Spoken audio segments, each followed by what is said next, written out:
Good to get back out there, get some rest yesterday, and get the guys away from the rink, off the ice. Maybe just clear their head a little bit mentally and physically, recharge and come back in. I thought practice today was pretty good. It was a lot of compete and pace, which was good, and just reset here going into the next game.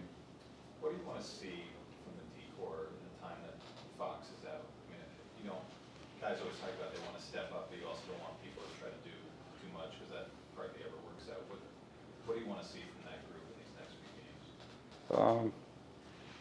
I don't really. I mean, the plan doesn't really change with regard to players moving in and out of the lineup, and so, you know, Jones got a chance last game. Mackey's here, and we'll make decisions on our group as we move forward. But it doesn't come with different messages. There were a lot of messages today, but they didn't really have to do with, you know, because of this, we're going to do this. You know, obviously there are holes that have to be filled with regard to injury, and there is some movement inside the lineup that happens because of that. But I mean, I'd like to see us play a better game. I don't necessarily know if that has to do with Fox being in there or not. I mean, I don't think we were fast after it went 3-0. We had to kill all those penalties in the second and third period. I don't think we were fast enough. I don't think that we worked hard enough. I don't think that we competed hard enough. And so things that were, you know, really good the game before, you know, we went out there with the right mindset. We did what we wanted to start, and then we got lost in the game, and then really lost in the game. And so, you know, it just wasn't. I'd like to see us straighten our game back out, not necessarily per se because of a defensive group or a defenseman or a forward missing. It just we got to play a better game. Do you have a handle? Obviously, Igor was with your practice for a little bit there in the beginning. Yeah. Do you have a handle on, you know, how long you might be out before he's ready to come back? Yeah, I'm not. Well, I mean, he left it. That was kind of the plan today, was to get him back, and we'll see how he was going to come in tomorrow, and we'll evaluate at that point. I don't know if you say day to day or he was out there and he was part of it, and we followed through with what we wanted to. We'll see how he's doing tomorrow. What did you? How did you like Quick in the last game, and also for the season? He's handled this role pretty well. I thought he had a tremendous amount of work last game that we gave him, and we need to be better than that. The first couple games we played in front of him, I thought he was really good in all three games. Don't misunderstand what I'm saying, but the first two games I thought we played a much better game in front of him, and then we got to do a better job. But he was on point, and I thought he was on point inside of that game. There was a lot of action at our net, and yeah, we got to be better. I thought he was really good. He's had a great start to his season. What do you think Wheeler's presence on the top line can do for them? You know, we're just looked at it in practice today. I think from a 5-on-5 standpoint, you know, you try something and you let it go and you see how it does. I think I'm just looking for a little bit more out of that line, out of all the lines really. And again, things have been layered differently because of injury. You know, Trocheck moves up, and that's more out of necessity because of what happened. And so there's some changes that I think you made because of injury. But then I think too, at some point you have to, if you're not getting the results that you're looking for from a 5-on-5 standpoint with regard to a line or a D pair or a team, I think you look at what maybe you could do to see if it gives it a different look. I think more than anything, I just wanted to change the scenery for Blake and for Capo and for Mika. Just change the scenery a little bit and see if that does anything without, you know, throwing everything into a blender. So we didn't play a good game. We recognize that. We got to be better. But in saying that, I would like to see us generate a little bit more. You could really say this for the whole team, but that line in particular, it seemed like defensively they've been pretty sound. They haven't given up a whole lot, but more offense is what you're looking for there? It depends. Like, yeah, I am. I mean, I've said that through the start here.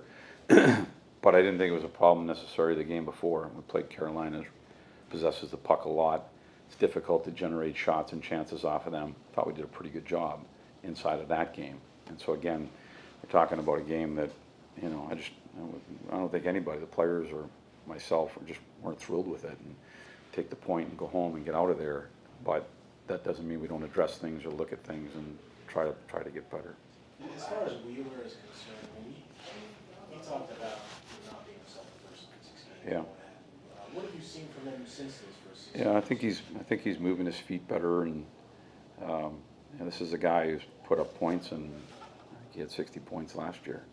And so again, it's just more than anything, it's just a change of scenery. It was today, and we'll see what tomorrow brings, but just to try something different to see where that goes.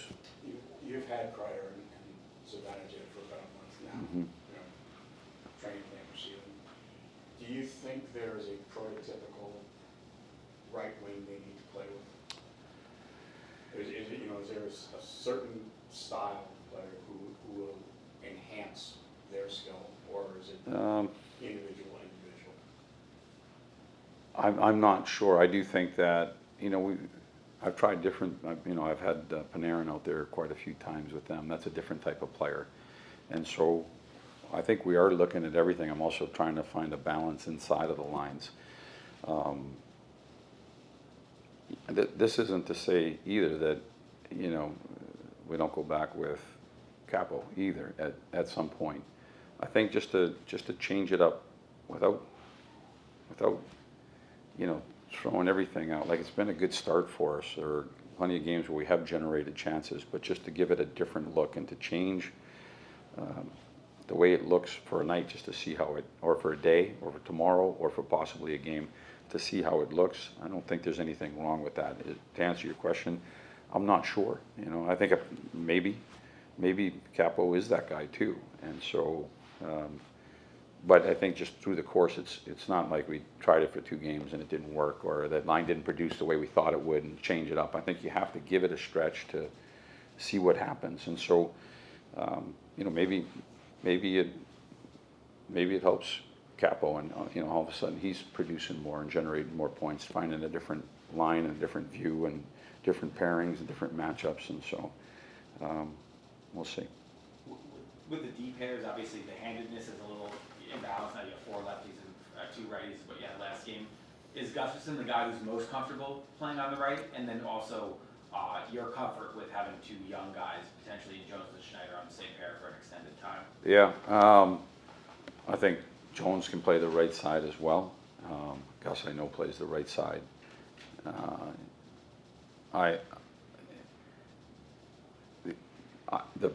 The game, I think we needed to be better defensively. Our defensemen it wasn't a great night for us. We gave up way too many attempts, way too much zone time. We lost the battles in the areas. But it was just one game too, and it wasn't just one young defenseman or 2 young defensemen. It was a group of guys who needed to do a better job, and so those are the things that we try to fix today. And so I don't have a problem playing 2 young players together, but we as a group, not talking about them, we need to play better in general. Does knowing that Adam is going to be out at least this set amount of time, it's no comfort, I assume, but does that knowledge help anyone in that D group, just saying, like, you know, this is what it's going to be like for the next however many weeks or games or whatever, that there's no, maybe someone's coming back, maybe this, or do you want them to feel some of that competition even with that? Nobody likes to. I don't think there's any comfort in losing Fox. It's just, you know, everybody would rather have him available and in the lineup. He's been pretty reliable and pretty steady. But you also know what you know, right? You know that the long-term IR is to this date, and so you do have a path of what that might look like. I don't know if that gives somebody comfort or not. I mean, we got to play better than what we did the other night.